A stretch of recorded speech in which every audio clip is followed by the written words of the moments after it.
Good afternoon, everyone. So our topic is all about general annuity. But today is we're going to record through video.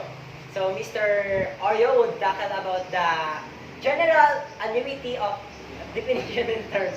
But first, we're going to um, introduce ourselves. So, come on, guys. My name is Harold C. Paloma. And I am Ken Ivan Madula. And I am Marjorie Bernadette. And I am Jaco M. Oreo. So we are group 4. Then Mr. Oreo would discuss about the definition of terms. So before I discuss about the definition of terms, let me read to you the learning objectives. So at the end of the lesson, the learner is able to find the future and present values of general annuities and compute the periodic payment of a general annuity and calculate the fair market value of a cash flow stream that includes an annuity. So our learning outline is, first is future value of a general annuity, second is present value of a general annuity, and third is fair market value of a cash flow stream that includes annuity. So recall these terms in lesson 8. So do you have any idea what is the difference between the simple annuity and the general annuity?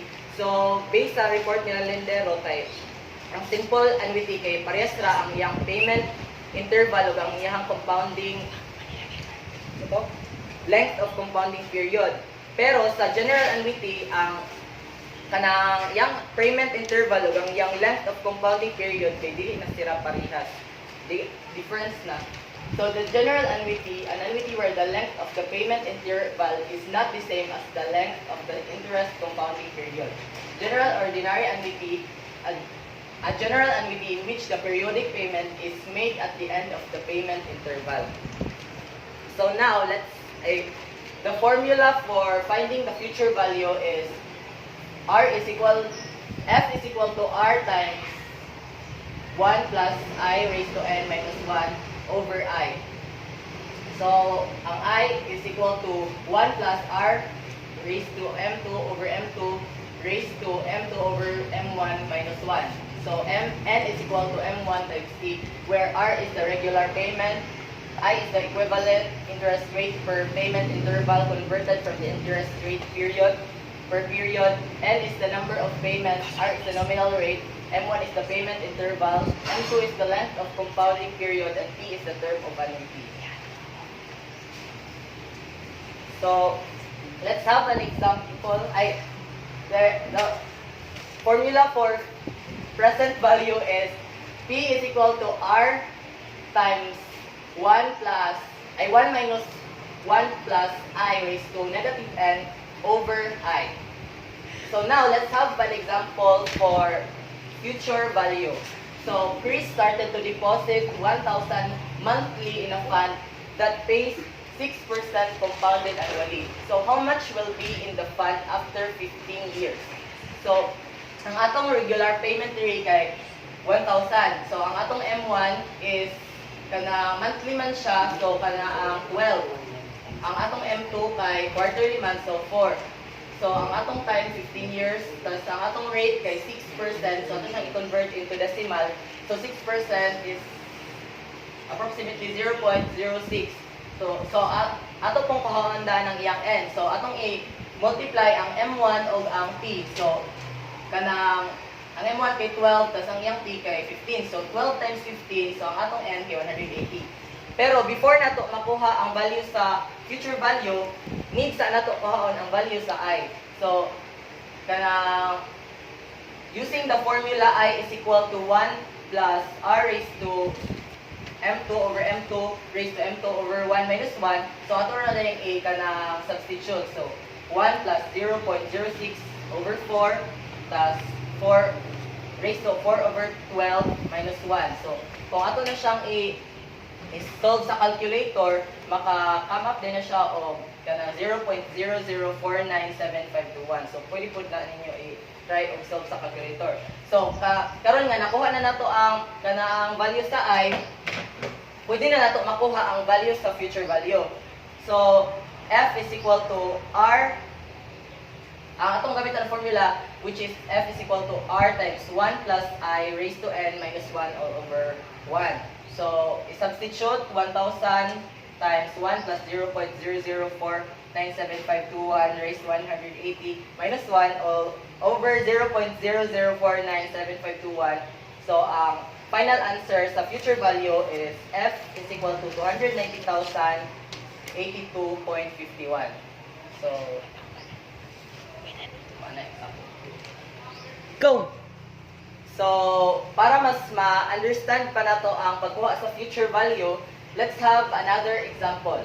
So, a teacher saves 50,000 every 6 months in a bank that pays 0.25% compounded monthly. So, how much will be her savings after 10 years? So, ang atong kanang regular payment is 5,000. So, ang atong M1 kay kanang 2 since kanang di ba kay 12 years ay kanang sa isa ka year kay di ba 12 months tas kanang magbayad na daw siya o kanang magbayad siya regular payment o kanang 6 months. So kanang meaning sa isa ka year ay meaning ang atong M1 kay 2 kay 12 divide 6 kay 2. So ang atong M2 kay kanang monthly months so 12. Ang atong time kay 10 years. So, ang atong rate kay 0.25%, tapos ito nang i-convert into decimal, so 0.0025. So, ato na pupahon ang N, M1 times T, so 2 times 10. So, N is equal to 20. So, before na to, pahon lang ang ang F, ato sa solve ang I. So, using katong formula, so 1, i-substitute din na to 1 plus 0.0025 over 12 raised to 12 over 2 minus 1. So, the final answer is I is equal to 0.00125,065. So, take note nga kanaang wala ko ni siya naingon kagaina sa katong example 1 na dapat sa pagkuha sa I kay ang iyang decimal kay dapat mulapas siya o kanaang 6 kay para ang kanaang answer nga makuha sa kanang pagkuha na sa future value kay mas exact siya, mas precise. So, karon nga nakuha na nato ang kanang I, pwede na ito kuhaan ang future value. So, using the formula, mag-substitute rin ta. So, ang atong regular payment, regular payment kay 5,000. So, 1 plus, kanto din ka ng value sa I, raised to 20, minus 1, over I, ka ng value sa I. So, kung ato siyang isolve sa calculator, ang final answer is 101,197.08. Ulo! Oh, just... Okay, next is example 3. Sa example 3, ang atong pangitaon is present value. Ken borrowed an amount of money from Tan. He agrees to pay the principal plus interest by paying 38,973.76 pesos each year for 3 years. How much money did he borrow and interest is 8% compounded quarterly? Ang atong regular payment is 38,973.76. Then ang atong M1 is 1. Ang atong M2 is 4 kay quarterly compounded quarterly. Then ang atong time is 3 kay 3 years. Then ang atong rate 8%. Then i-convert lang siya, mahimo siya 0.08. And then ang sunod is atong pangitaon ng N. Narang pure fit. Nara iyang formula. M1 times T. So, this is 1 times 3. Ang atong N is equals to 3. So, before nato makuha ang present value, ato sang isolve si I. So, nara iyang formula. I equals to 1 plus R raised to the power of M2 over M2. Then, raised to the power of M2 over M1 minus 1. Then, ato lang i-substitute. 1 plus 0.08 kay mauman ang atong rate M2. Then, over 4, ang M2 nato, dara. Then, 4 over 1 minus 1. Then, imo na siya i-calculate sa scientific calculator, mo na din yung magawas yung answer. So, ang I is 0.08243,216. Then, next is, isolve na nato si P. Ang atong gamiton yung formula kay P equals R times 1 minus 1 plus I to the power of, raised to the power of negative n over I. Then, atong regular payment, 38,973.76 pesos. Then, i-substitute na tayo. Then, inyo na din siya i-calculate sa scientific calculator ang magawas kay 100,000 pesos. So, para makasagot na talaga sa pagkuha sa present value, na pang other example. So, Miss Remoto would like to buy a television set payable for 6 months starting at the end of the month. How much is the cost of the TV set if her monthly payment is 3,000 and interest is 9% compounded semi-annually. So, ato ang ipangita dili adjot kay ang kayahang kuan present value. So, nara diri ang given. Ato ang given, yung regular payment is 3,000. Kasi ang M1 kay 12. Kaya na 12 siya kasi sa katuig, ihang kuan 12 siya kay monthly bill. So, sa isa katuig biya kay na 12 months. So, that's why ang M1 diya kay kuan 12. So, ihang M2 kay paman siya kaniyang compounded semi-annually sa isa katuig kay ato ang kuan 12 times ato yung kuan i-divide into 6 equals 2. So that's why naimo siya nga to M2 equals 2. Then ang time kay 6 months, so ang atong need kuan kay atong siya i-convert into kuan year. Time kay 6 months. So ato siyang kuan i-convert into year. So ato siyang i-divide into 12. Then ang answer is kay 0.5. So ang atong rate kay kuan 9%. So it is approximately equal to 0.09. Then ang atang n kay narang formula sa n, para hindi naman ito ko ng n. Then, yung formula kay n equals m1 times t. Then, ang yung kwan, dili kaya ito lang need na ito i-substitute ang mga number, mga value niya. Tapos, ang value sa kay m1 kay 12. Then, ang value ko sa time kay 0.5. Then, as tayo time, equal na siya, o kani ang 6. So, para ang nato po next step kay solve na to ang I. Okay, ipangita man sa kuha, dili raman siya present value ang ipangita. Dito man po lang I para ma-solve na to ang present value. Then, para makuha ang I, kay para ang formula gamiton, I equals 1 plus R raised to the power of M2 over M2 and raised to the power of M2 over M1 minus 1.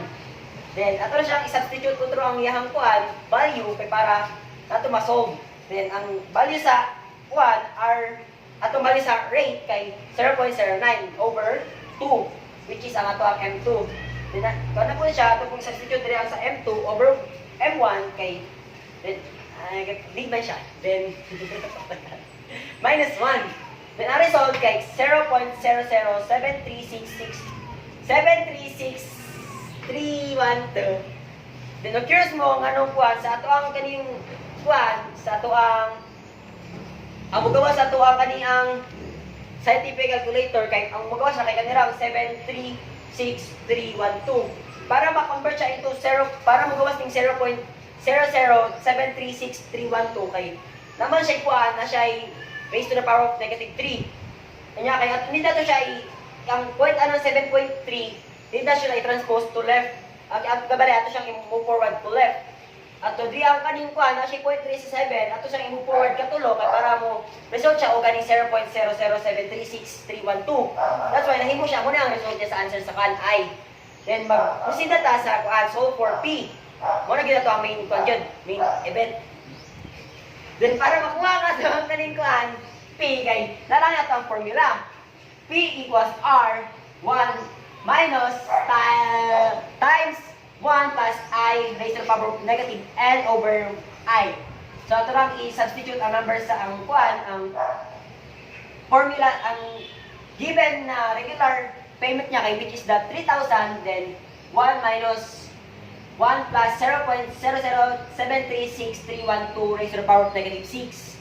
That's why nahimo siya negative 6. Yung ato ang kuan sa given kay negative man ang n. Tapos over ang ato ang I kato akong kagina sa yang given din sa I. Tapos ang result niya okay. Ato na diretso na siya kuan sa scientific calculators. So the result is 17,545.0.8 present value. Thank you. Definition of terms. A cash flow is a term that refers to payments received, or what you call your cash inflows, or payments or deposits made, or cash outflows. Cash inflows can be represented by positive numbers, and cash outflows can be represented by negative numbers. Next is the fair market value. The fair market value or economic value of a cash flow or payment stream on a particular date refers to a single amount that is equivalent to the value of payment stream at that date. This particular date is called the focal date. So, our example number 5. Mr. Ribaya received 2 offers on a lot that he wants to sell. Mr. Ocampo was offered 50,000 and a 1 million lump sum payment for 5 years. From now, Mr. Cruz has offered 50,000 plus 40,000 every quarter for 5 years. Compare the fair market value of the 2 offers if money can earn 5% compounded annually. Which offers has higher market value? So, cash flow, this is cash flows of 2 offers. First is Mr. Ocampo's offer. So, si Mr. Ocampo is nasa down payment of 50,000. So, after 5 years, ang total niya na bayro nun is 1 million. So, in Mr. Cruz's offer, so, ang offer niya dili kay every 3 months is magbayad siya of 40,000. So, sa isa ka year, naay upat ka quarter. So, every quarter is kay 3 months. So, every quarter is 40,000.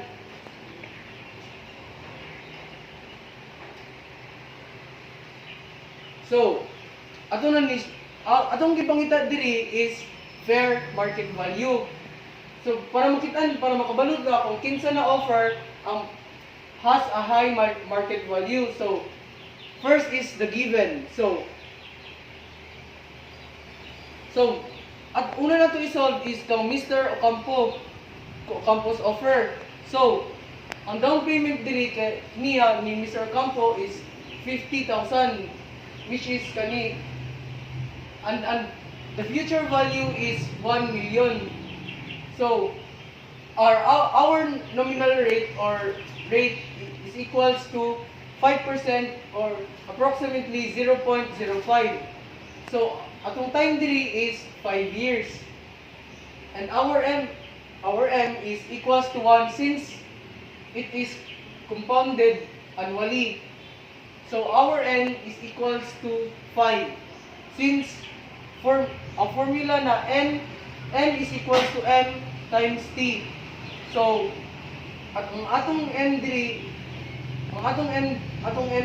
is 1 and our time is 5 years. So 1 times 5 is equals to 5. So next is our I. So sa pagpangitaan ang formula na pud nato ang formula sa atong I is equals to R over M. So ang R nato diri is 0.05.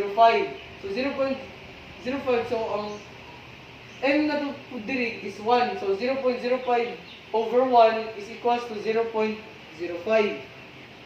So next is we need to find our present value. So ang formula na itong gamiton is P is equals to F over 1 plus I raised to N. So substitute the value. So our F or future value is 1 million. And next is 1 plus I. So our I is 0.05 and raised to 5 since N is equals to 5. So if imo nang i-total sa scientific calculator, you will get the answer of 783,526.17. So after this is dili na nato makakuha ang fair market value. So, ang formula sa itong fair market value is down payment plus present value. So, our down payment is 50,000 and our present value, which is this, is 783,526.17. So, down payment plus present value is equals to 833,526.17. So, ang next ani is offer na pod ni Mr. Cruz. Ang down payment nato is 50,000. And our R is 40, or regular payment is 40,000. And our time is 5 years. And our rate is 0.05. And our M1 is 4 and our M2 is 1. So ang M1 is nakuha na siya M1 since this is an example of general annuity. Ang M1 is nakuha ni siya sa every quarter. So in a year, naay upat na quarter. So that is why M1 is equals to 4. Ang M2 na to is nakuha ni siya tungod kay compounded annually. So kuhaon na po na to ang N. So N is again ang formula kay N is equals to M times T. So ang M na to diri is M1 times T. So 4 times 5. So 20. Next is pangitaw na to ang I, and we will use this formula. I is equals to 1 plus R M2 over M2 raised to M2 over M1 minus 1. So, substitute nila ang mga value diri. So, 1 plus 0.05 over 1 raised to the power of 1 over 4 minus 1. So, isolve na siya sa scientific calculator, and we will come up nito na answer is 0.01227223. So, ang suggestion na po na dapat kung pagkuha nimo sa I 8 decimal places big ka kay para makakuha kag safe answer. Makuha nimo ang safe answer. So, dili na po pangitaon na po nato ang present value.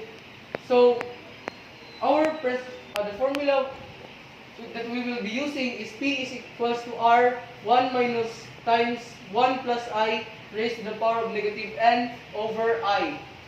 So, substitute the value. It will be 40,000 1 minus 1 plus 0.01227223 raised to the power of negative 20 over 0.01227223.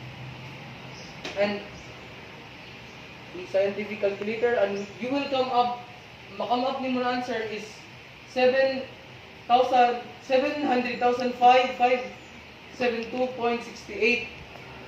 So next is the fair market value.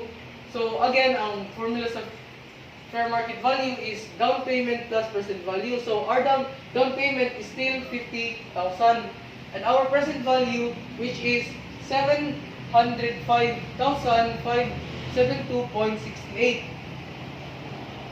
So,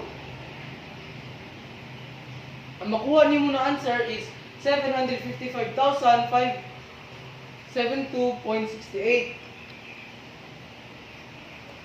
So, diri is i-compare na nato ang offer ni Mr. Ocampo of Mr. Cruz. So, Mr. Ocampo has a down payment of 50,000 and the present value is 783,526.17. So, ang fair market value niya is 833,526.17.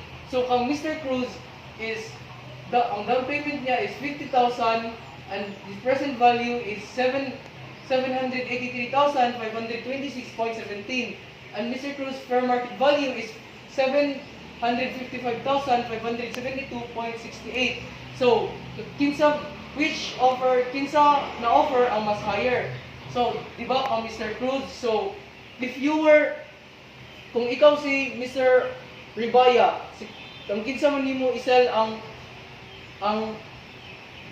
kung ahamon nimo ibaligya ang lot. So, if I were Mr. Ribaya, ibaligya gid ako ka Mr. Ocampo since Mr. Ocampo's offer is more higher than Mr. Cruz. So, karon, kung manong explain sa mga example, na kamo na po, gamino din sa video, so makasya gid man ang mga duha ka example. So, here are the example. Para makitaan mo, makanswer po mo, nara atong formula nga ganito nga na-explain na ni Mr. Oreo. So, nara nga ito among exercise ay among formula sa among paggamit sa pagbuha sa present value. So, muna ang kuan, ang yang exercise 1. So, pagbalik siguro sa klase, inyo ni answeran. Tapos, ang yang sample problem kay ABC Bank pays interest at the rate of 2% compounded quarterly.